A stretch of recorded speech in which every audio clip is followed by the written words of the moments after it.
Hello student, welcome back to my YouTube channel Arihant lecture. Guys, आज की इस video में हम बात करेंगे क्लास 10th हिंदी का बिल्कुल वायरल पेपर।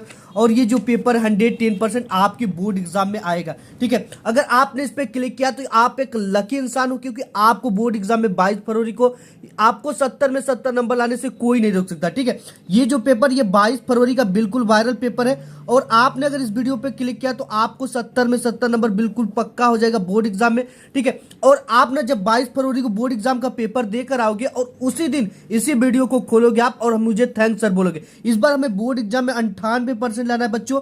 98% लाकर हमें स्टेट लेवल में अपना एक रैंक हासिल करना है। हमें 98% लाने से कोई नहीं रोक सकता। इसके लिए हमें कुछ भी नहीं करना है। इस वीडियो को शुरू से लेकर अंत तक देख लेना है, तब जाकर मुझे 70 में 70 नंबर पक्का हो जाएगा। देखो यार, यदि हमारी मैथ कमजोर है, साइंस कमजोर है ना, तो हम जो स्कोरिंग सब्जेक्ट है जैसे आपकी हिंदी हो गई, सोशल साइंस हो गया, ड्राइंग हो गया, इसमें 70 में 70 नंबर फोड़ सकते हैं। ठीक है, तो समय आपको देखो ये 2024 हिंदी का बिल्कुल वायरल पेपर 824 डीसी जो कि बोर्ड एग्जाम 2024 में आएगा। ठीक है, समय 3 घंटे 15 मिनट, पूर्णांक 70 होता है। और यहाँ पे समय आपका बेस्ट न कर तो सीधा पॉइंट पर मैं आता हूँ।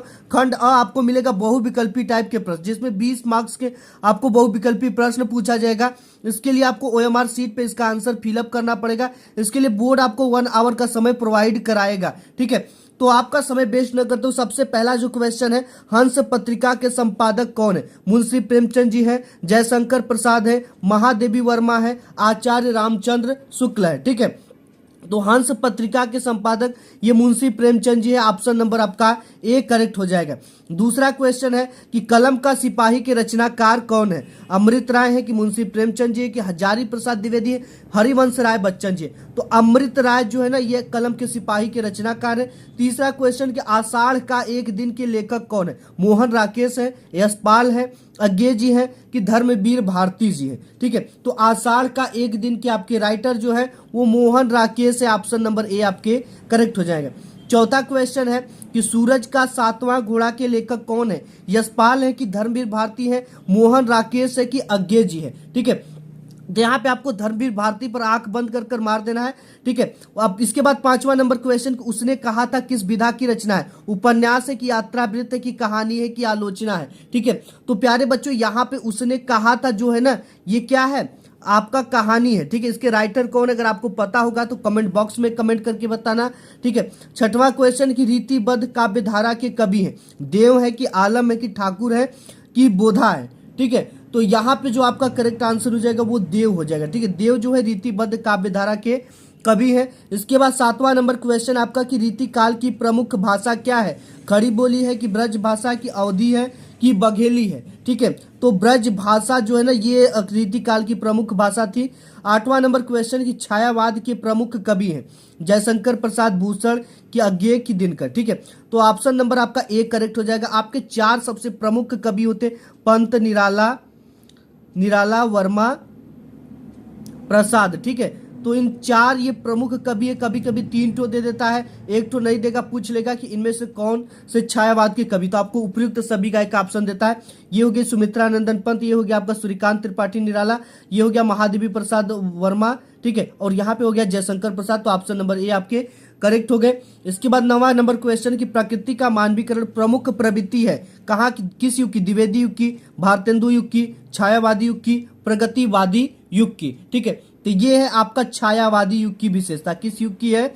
छायावादी युग की। ऑप्शन नंबर सी करेक्ट हो जाएगा। नेक्स्ट क्वेश्चन देख लेते हैं। इसके बाद यहाँ पे 10वां नंबर क्वेश्चन है कि प्रिय प्रवास के रचयिता कौन है? ठीक है, अयोध्या सिंह उपाध्याय हरिऔध है कि दिनकर जी हैं कि अज्ञे जी हैं कि जयशंकर प्रसाद जी है? ठीक है, तो प्रिय प्रवास के अयोध्या सिंह उपाध्याय की ये काफी प्रसिद्ध रचना है और ये वेरी वेरी इंपॉर्टेंट भी है। ठीक है, 11 नंबर क्वेश्चन के हास्य रस का स्थायी भाव क्या है? देखो आप में 2 ही रस दिया, एक हास्य दिया, एक करुण दिया। ठीक है, हास्य का स्थायी भाव हास्य होता है। ठीक है, यह हास होता है, और करुण का स्थायी भाव शोक होता है। यहाँ पे हास्य भी दे रखा है और हास भी दे रखा है, निर्वेद भी दे रखा है, रति भी दे रखा है, तो यहाँ पे हास वाला ऑप्शन करेक्ट हो जाएगा। इसके बाद यहाँ पे 12 नंबर क्वेश्चन की चरण कमल बंधव हरिराई में कौन सा अलंकार है? उपमा अलंकार है, रूपक अलंकार है, उत्प्रेक्षा अलंकार है कि यमक अलंकार है? ठीक है, यहाँ पे आपको ध्यान ये देना है, यहाँ पे देखो भेद रहित आरोप है। क्या है? चरण कमल बंदो, यानी कि कमलवत रूपी चरणों का वंदना किया गया है। ठीक है, तो यहाँ पे भेद है। ठीक है, चरण जैसे कमल तो चरण जैसा हो नहीं सकता, तो यहाँ चरणवत यानी कमलवत रूपी चरण की वंदना किया गया है, भेद रहित आरोप है, अर्थात यहाँ पे रूपक अलंकार होगा। 13 नंबर क्वेश्चन है कि रहीमन पुतरी श्याम मनहु जलज मधुकर लसय कैंधो साली ग्राम रूपे के अधकरा धरे, पंक्ति में कौन सा छंद है। अब देखो छंद के लिए आपको मात्रा का ज्ञान होना जरूरी है, अगर मात्रा का ज्ञान नहीं है तो आप नहीं बता पाओगे कि ये कौन सा छंद है। ठीक है, कभी कभी दे देता है कि आपका सोठा छंद में कितनी मात्राएं होती, या सोठा के प्रथम एवं तृतीय चरण में कितनी मात्राएं, रोला में कितनी मात्राएं होती, रोला में संपूर्ण मात्राओं की संख्या कितनी होती है। लेकिन यहाँ पे क्या पूछ दिया गया है कि एक छंद दे दिया गया है, और इसकी जब तक आप मात्राओं का ज्ञान नहीं कर पाओगे तब तक इसमें नहीं बता पाओगे। ठीक है, तो आप इसके गिनोगे तो पहले और तीसरे में आपको मिलेगा 11-11 तथा दूसरे और चौथे में 13-13 मात्राएं मिलेंगी, अर्थात यहाँ पे कौन सा छंद होगा, सोठा छंद। जैसे यहाँ पे 1 हो गया, यहाँ पे 2 हो गया, यहाँ पे 1-1, और यहाँ पे क्या हो जाएगा आपका 2-1-2। ठीक है, और यहाँ पे 2, ठीक है 2 और यहाँ पे 1। अब इसको गिन देंगे 1 2 3 4 5 6 7 8 9 10 11 12 13। ठीक है, तो इस तरह से आपको गिनना, तो यहाँ पे सोठा छंद हो जाएगा। अब इसके बाद यहाँ पे 14 नंबर क्वेश्चन की सहमति में प्रयुक्त उपसर्ग क्या है, स है कि सु है कि परी है कि आ है। ठीक है, तो जैसे अगर आप उपकार लिखोगे, ठीक है, तो उपकार में उप क्या है, ये आपका उपसर्ग है। ठीक है, यानी शुरुआत के 1 से 2 शब्द जुड़कर बनता है, तो यहाँ पे सह जो हो जाएगा आपका, ये सहमति में प्रयुक्त उपसर्ग होगा। परी तो होगा ही नहीं, कैसे होगा भाई, परी तो होगा ही नहीं। 15 नंबर क्वेश्चन है कि तौ में विभक्ति और वचन है। ठीक है, तो तौ में कौन सा विभक्ति और कौन सा वचन हमसे ये पूछ रखा है, तो इसमें आपका खष्टी विभक्ति एक वचन रूप होगा। ठीक है, ऑप्शन नंबर सी करेक्ट हो जाएगा। 16 नंबर क्वेश्चन की त्रिभुज में समास है।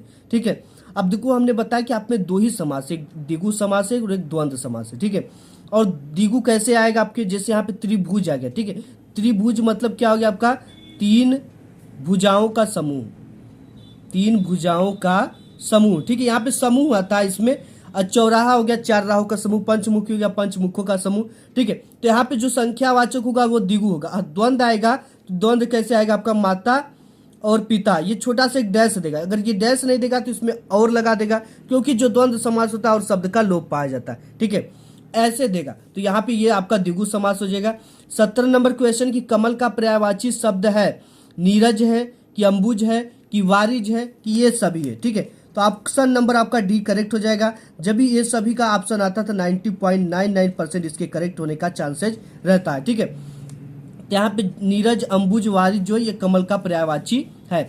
इसके बाद 18 नंबर क्वेश्चन की संदेहवाचक वाक्य है, चलिए संगम घूम आते हैं, सभी छात्र आज कक्षा में होंगे, दर्जी से कपड़े लेते आना, तारों में करंट प्रवाहित है। अब यहाँ पे संदेहवाचक का मतलब क्या हो गया, जिसमें संदेह, देखो सभी छात्र आज कक्षा में होंगे, यहाँ पे संदेह है। ठीक है, तो ये ऑप्शन नंबर आपका बी करेक्ट हो जाएगा। 19 नंबर क्वेश्चन आपका दे रखा है कि कर्मवाच्य का प्रयोग नहीं होता है, कहाँ पे नहीं होता ये हमको बताना। ठीक है, जहां इच्छा सहमति अनुमति प्राप्त की जाती है वहां पे कर्मवाच्य का प्रयोग नहीं किया जाता है। 20 नंबर क्वेश्चन की रोहन यहाँ नहीं आया था, रेखांकित पद का परिचय, यानी यहाँ की देखो यहाँ पे रेखा की जगह इसका हमको परिचय बताना है कि ये क्या है। ठीक है, देखो ये स्थानवाचक है, सबसे पहले तो स्थान को बता रहा है। ठीक है, क्रिया की विशेषता भी बता रहा है, क्रिया विशेषण आया था, क्रिया की विशेषता है। ठीक है, आना क्या है, क्रिया की विशेषता, ऑप्शन नंबर डी आपका करेक्ट हो जाए। इतना तो हम कर लिए 20 ऑब्जेक्टिव क्वेश्चन। अब हमारे यहाँ आ जाता है खंड ब। खंड ब में आपको देता है वर्णनात्मक प्रश्न, जहां से हमको 50 अंक लाना है। ठीक है, कितने मार्क्स लाने हैं, 50 मार्क्स लाने हैं, और यहीं से बच्चों के नंबर कट जाते हैं। ये डिस्क्रिप्टिव टाइप के क्वेश्चन दे रखा है, और यहाँ पे 2 ठो आपको गद्यांश देगा। ठीक है, 2 गद्यांश देगा, किसी एक गद्यांश को हल करना, एक गद्यांश आपको 6 मार्क्स का मिलेगा। ठीक है, तो यहाँ पे 21 नंबर क्वेश्चन ये कह रहा है कि निम्नलिखित गद्यांशों में से किसी एक के नीचे दिए गए प्रश्नों के उत्तर दीजिए। देखो यहाँ से हम सीखेंगे कि कॉपी कैसे लिखना, और यहीं से बच्चे अपने नंबर को गंवाना शुरू कर देते हैं। ये 6 मार्क्स का तो बच्चे 5 नंबर से ज्यादा नहीं पाते हैं। फुल मार्क्स क्यों नहीं मिलता, कैसे नहीं मिलता, किस लिए काटे जाते, लिखने का सही तरीका क्या होता, वो किस स्ट्रेटेजी को फॉलो नहीं करते ताकि उनका नंबर कट होते हैं। ठीक है, देखो सबसे पहला आपको दे रखा उपयुक्त गद्यांश का संदर्भ लिखिए। क्या लिखना, हमें संदर्भ लिखना। संदर्भ के लिखने के लिए आपको पाठ यानी लेसन का नाम एंड राइटर का नाम पता होना चाहिए। अगर ये चीजें आपको नहीं पता है, सॉरी लेखक का नाम, ठीक है, अगर ये चीजें आपको नहीं पता है तो आप इसके संदर्भ को नहीं लिख पाओगे। ठीक है, संदर्भ कैसे लिखना है, आइए आंसर शीट पे देखते हैं। सबसे पहले आपको खंड ब डालना है, और खंड ब में हम वर्णनात्मक टाइप के प्रश्न देख रहे हैं। ठीक है, तो आइए देखते हैं आंसर शीट पे। यहाँ पे ब्लैक स्केच का प्रयोग कर सकते हो खंड ब वर्णनात्मक प्रश्न प्रश्नोत्तर संख्या डालने के लिए, ठीक है। और यहाँ पे गद्य डालेंगे, गद्य करें तो गद्य ये हिंट्स के रूप में डालेंगे। कुसंग का ज्वर डैश डैश उठाती जाएगी, ठीक है, यानी शुरुआत के 1 से 2 अक्षर हमने लिया, लास्ट के 1 से 2 अक्षर उठाती जाएगी लिया। इसके बाद संदर्भ डालेंगे। प्रस्तुत गद्यांश हमारी पाठ्य पुस्तक हिंदी को ब्लैक पेन से इन्वर्टेड कामा में गद्य खंड में संकलित मित्रता नामक पाठ से लिया गया है और इसके जो लेखक है आचार्य रामचंद्र शुक्ल जी हैं, ठीक है। अब यहाँ तो हमने 2 नंबर हमको मिल गया, 2 नंबर यहाँ से। एंड यहाँ पे 2 नंबर के लिए फिर हमको बोल रखा है रेखांकित अंश की व्याख्या कीजिए।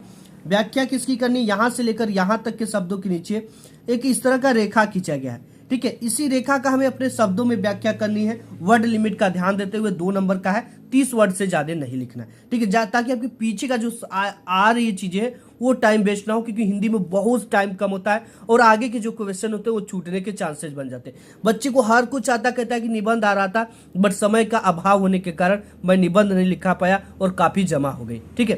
तो इस चीज का आपको ध्यान देना है भाई। रेखांकित अंश की व्याख्या, अगर चीजें आती हुई छूट जाती तो बहुत करती है। रेखांकित अंश की व्याख्या लिखेंगे, जैसे यहाँ पे कुसंग का ज्वर, इसको अपने शब्दों में लिखना होता है। कुसंग का ज्वर मतलब कि क्या हो गया, संगति सबसे भयानक होता है।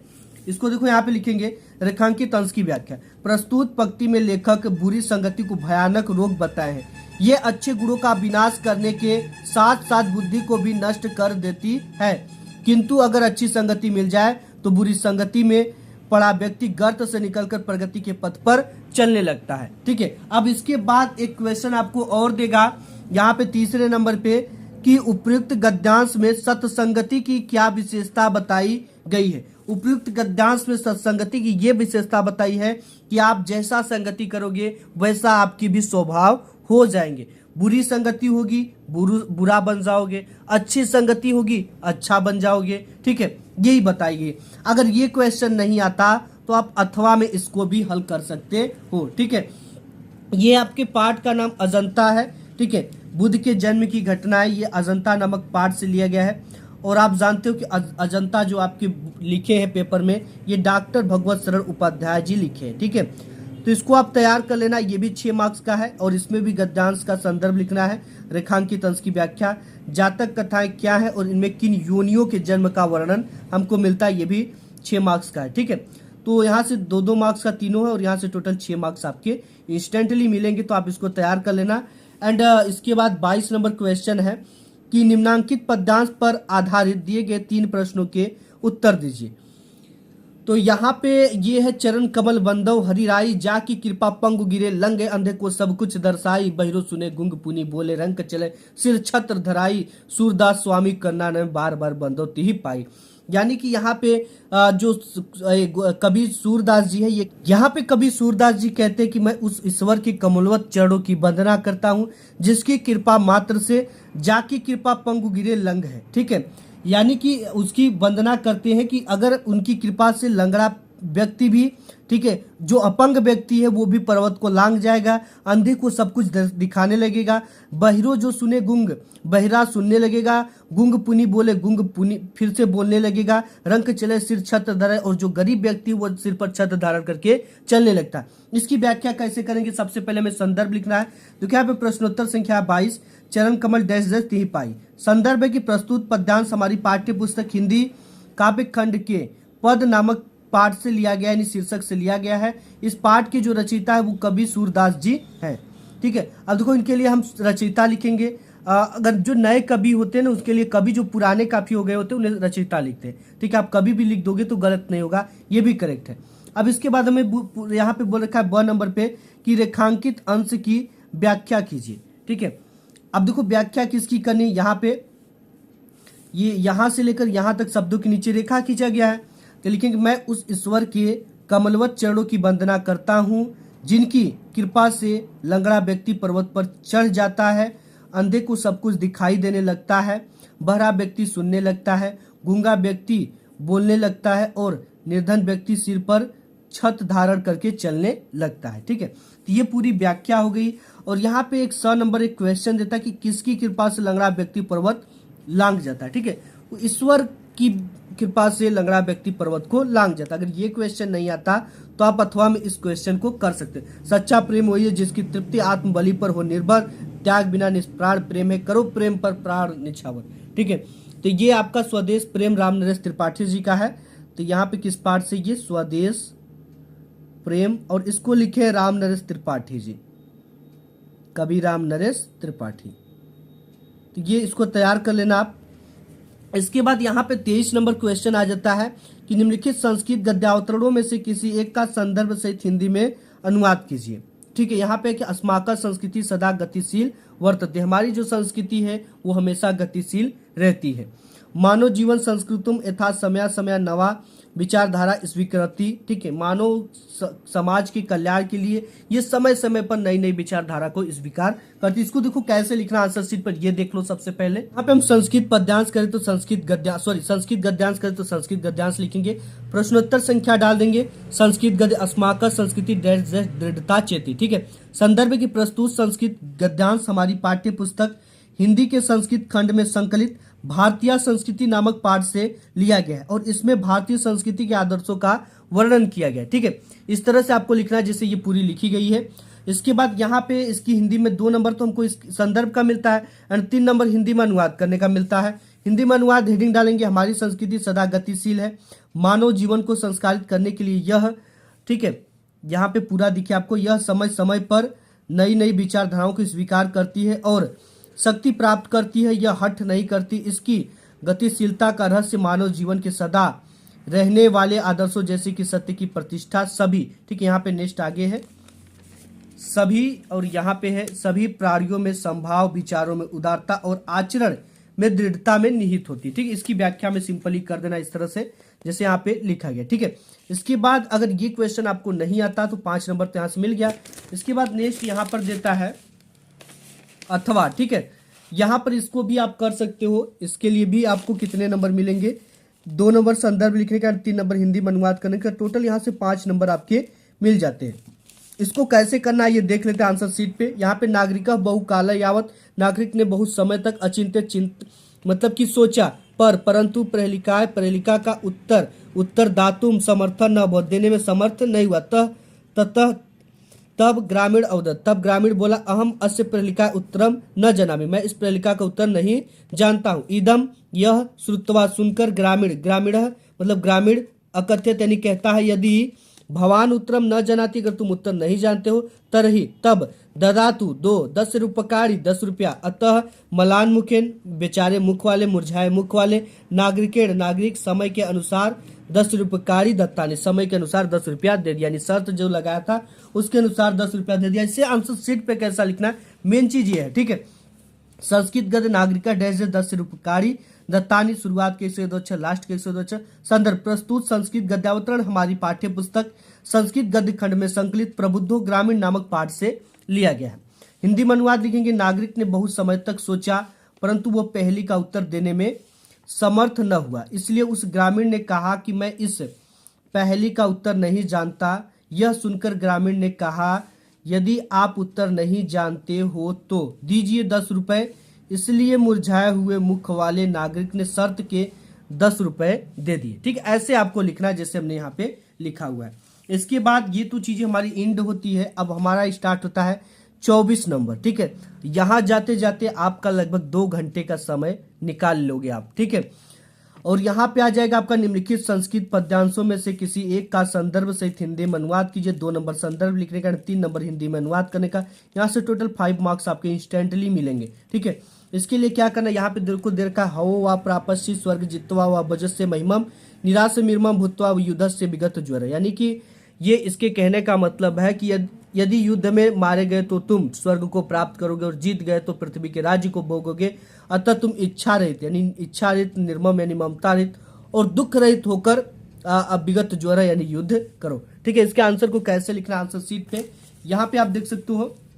संस्कृत श्लोक हवा डैश डैश विगत ज्वर, संदर्भ में प्रस्तुत श्लोक हमारी पाठ्य पुस्तक हिंदी के संस्कृत खंड में संकलित बीरह बीरेण पूज्यते नामक पाठ से लिया गया है। हिंदी में अनुवाद, यदि युद्ध में मारे गए तो तुम स्वर्ग को प्राप्त करोगे और जीत गए तो पृथ्वी के राज्य को यानी सुख को भोगोगे। अतः तुम इच्छा रहित, ममता रहित और दुख रहित होकर युद्ध करो। तो ये तो हो गया संपूर्ण इसकी व्याख्या। अगर आपको ये क्वेश्चन नहीं आता तो आप इसको भी हल कर सकते हो। ठीक है, ये प्रबुद्धो ग्रामीण पाठ से लिया गया है और ये आपका बीरह बिरेड़ पूज्यत नामक पाठ से लिया गया है। ठीक है, तो आपको इसको तैयार कर लेना है, बीरह बिरेड़ पूज्यत। ठीक है, ये हो गया। अब यहाँ पे 25 नंबर आता है, डिस्ट्रिक्ट वाइज होता है। ठीक है, ये खंड काव्य आता है 3 नंबर का, ये आपके डिस्ट्रिक्ट में पढ़ाया जाएगा। अगर आपको पता नहीं तो आप अपने डिस्ट्रिक्ट का नेम कमेंट बॉक्स में सेंड कर देना, मैं बता दूंगा कि क्या पढ़ाया जाएगा, क्या आएगा। ठीक है, इसके बाद यहाँ से तो समाप्त होती है 25। अब इसके बाद 26 नंबर आते आते, ठीक है, आप 2.5 घंटा का समय व्यतीत कर दोगे और यहाँ से निम्नलिखित लेखकों में से किसी एक लेखक का जीवन परिचय दीजिए एवं उनकी एक प्रमुख रचना का नाम लिखिए। ठीक है, मैं 5 सबसे इंपॉर्टेंट जीवन परिचय का वायरल वीडियो बनाया हूं, जिसमें कि 2 ठो आपके लेखक हैं, 3 ठो कवि हैं। ठीक है, लेखक में जयशंकर प्रसाद और आचार्य रामचंद्र शुक्ल है, एक जरूर आएगा। और आपका कवि में है तुलसीदास जी हैं, ठीक है, और सूरदास जी हैं और आपके बिहारी लाल जी हैं। ठीक है, इन सभी को आप तैयार कर लेना। सबसे इंपॉर्टेंट वायरल जीवन परिचय इंड स्क्रीन में आपको मिल जाएगा या चैनल पे चेक कर लेना, मिल जाएगा। यहाँ से आपको टोटल 10 नंबर की एक वीडियो है, 5 से 6 मिनट की वीडियो है, उसे जरूर देख लेना। ठीक है, लिखना कैसे, यहाँ पे देखो 3 नंबर जीवन परिचय लिखने का, 2 नंबर इनकी प्रमुख रचनाओं का उल्लेख करने का, कैसे करना ये चीजें आपको मिलेगा उसमें। ठीक है, 3 नंबर इसमें भी जीवन परिचय लिखने का, 2 नंबर प्रमुख रचनाओं का उल्लेख करने का, तब जाकर 5 नंबर मिलता है। यहीं से बच्चे 3 नंबर 2 नंबर लाते हैं और उनके मार्क्स कम हो जाते हैं। ठीक है, इसके बाद 27 नंबर क्वेश्चन आता है कि अपनी पाठ्य पुस्तक से कंठस्थ किया हुआ कोई एक श्लोक लिखे जो इस प्रश्न पत्र में ना आया हो। इसके लिए आपको बोर्ड एग्जाम से 2 नंबर मिलते हैं। ठीक है, सर्वे भवन्तु सुखिनः, सर्वे सन्तु निरामय, सर्वे भद्राणि पश्यन्तु मा कश्चित् दुर्भाग् भवेत्, इसको तैयार कर लेना। एंड बंधन मरम वापी जो वापी पराजय उभ्यत्र समो वीरः वीर भावो ही, वीरता को तैयार कर लेना। 28 नंबर पे क्वेश्चन आता है आपका कि आकस्मिक अवकाश से तू अपने प्रधानाचार्य को एक प्रार्थना पत्र लिखी, ये 4 मार्क्स का आता है। ठीक है, तो कैसे लिखना है ये आंसर शीट पर देख लेते हैं। यहाँ पे सबसे पहले ऊपर हेड पे पत्र लेखन डालना है, प्रश्नोत्तर संख्या डाल देना है, सेवा में कामा लगाना है, श्रीमान प्रधानाचार्य जी, HV inter college Prayagraj Uttar Pradesh, विषय आकस्मिक अवकाश हेतु पत्र। ठीक है, महोदय सविनय निवेदन है कि आज मेरे, ठीक है, यहाँ पे घर है, घर पर एक अति आवश्यक कार्य होने के कारण मैं दिनांक को कॉलेज में आने में असमर्थ हूँ। ठीक है, आकस्मिक अवकाश इसलिए भी हो सकता है जैसे किसी का एक्सीडेंट हो जाए, ठीक है, या किसी की कुछ भी हो जाए, उसके लिए भी आकस्मिक अवकाश लिया जाता है। अतः आपसे विनम्र निवेदन है कि एक दिन की आकस्मिक अवकाश प्रदान करने की कृपा करें। आपका आज्ञाकारी शिष्य क ख ग घ, कक्षा 10 और दिनांक और यहाँ पे धन्यवाद डाल देना है। ठीक है, ऐसे आपको लिखना है तो पूरा नंबर मिलेगा। जो भी लिख रहे हो, निबंध लिख रहे हो तो निबंध लिखकर, पत्र लिख रहे हो तो पत्र लेखन ऊपर डालना है। ये तो हो गई। अथवा अगर ये नहीं आता तो 4 नंबर में इसको भी लिख लेना। समय के सदुपयोग एवं परिश्रम के बल देते हुए अपने छोटे भाई को एक प्रेरणादायक पत्र लिखे। ठीक है, 4 नंबर इसका भी मिल जाएगा। आप ये चाहो तो ये लिखो, ये चाहो तो ये। 29 नंबर क्वेश्चन आता है, निम्नलिखित प्रश्नों से किन्हीं 2 प्रश्नों का उत्तर संस्कृत में दीजिए। इसके लिए आपको 2 नंबर मिलते हैं एक क्वेश्चन का लिखने के। कुत मरणम मंगलम भवति, वाराणसी मरणम मंगलम भवति, पुरु राजा केन स युद्धम अकरोत्, तो पुरु राजा यवन राजा स युद्धम अकरोत्, ज्ञानम कुत्र संभवति, ज्ञानम सर्वत्र संभवति, चंद्रशेखर क आसीत्, चंद्रशेखर एक भारत वीर क्रांतिकार च देशभक्त आसीत्। इसके बाद 30 नंबर पे क्वेश्चन आ जाता है आपका, निम्नलिखित विषयों में से किसी एक विषय पर निबंध लिखिए। आतंकवाद की समस्या, जनसंख्या नियंत्रण, पर्यावरण प्रदूषण, मेरा प्रिय कवि, वेरी वेरी इंपॉर्टेंट जितने भी है ये, इन सभी को आप तैयार कर लेना। ये 7 मार्क्स के बोर्ड एग्जाम में आएंगे। ठीक है, तो इसकी हम 5 सबसे वायरल निबंध, ठीक है, 5 सबसे वायरल निबंध की एक वीडियो अवेलेबल है, आप उसको देख लेना। 19 मिनट की वीडियो है, उससे बाहर एक भी निबंध नहीं आएगा, उसमें 5 सबसे इंपॉर्टेंट निबंध बताया गया है। ठीक है, तो आप उसे तैयार कर लेना। एंड इसके साथ ही साथ मैं और इसके साथ पेपर करवाऊंगा, आपको उन 5 सेट्स को तैयार कर लेना। 5 सेट्स को आप तैयार करते हो तो हिंदी की एक औकात नहीं कि इससे बाद एक भी क्वेश्चन आ जाए। ठीक है, एक भी क्वेश्चन इससे बाहर नहीं आ सकता और आप बोर्ड एग्जाम में 70 में 70 नंबर लेकर आओगे। आज की इस वीडियो में बस इतना ही, लेता हूं आपसे जुदा, मिलूंगा एक नेक्स्ट वीडियो में, तब तक के लिए धन्यवाद।